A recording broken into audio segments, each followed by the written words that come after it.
你好，我係陳志希同學。咁我揀嘅 app 咧就係一個 note-taking app 啦。咁裏邊咧就有 app button 啦、menu button 同埋一啲 notes 去俾 user 撳落去咧做一啲 note-taking 嘅。咁首先喺 on create 嘅呢個 life cycle 裏邊啦，咁當 user 咧去開呢個 app 嘅時候就會被用到噶啦。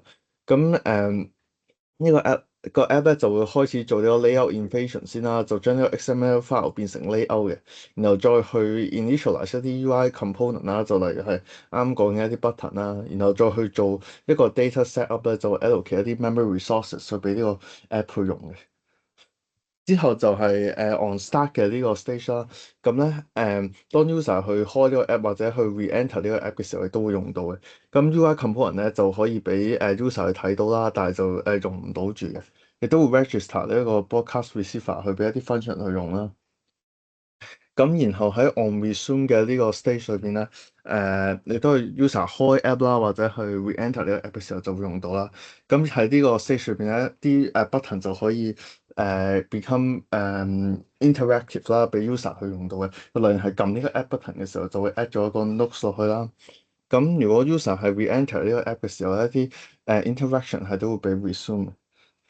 咁喺 on 下一個 step 咧，on pause 咧喺呢個 stage 裏邊咧，當 app 係 under 呢個 partially feasible 嘅狀態啦，同埋 user 係 not in focus 喺呢個 app 嘅時候，就例如喺呢個 swapping screen 啦，咁一啲做ongoing 嘅 UI element 咧就會被停低啦，亦都係會被儲存嘅。例如係撳呢個 menu button 嘅時候咧，呢個狀態都會被 save 低啦。咁而去到 on stop 嘅呢個 stage 啦。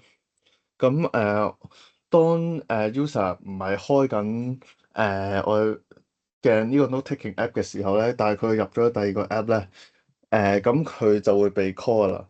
咁誒誒呢個 stage 咧就會 unregister 一啲 listener 啦，去幫助翻device 去 release 一啲不必要嘅 memory 啦。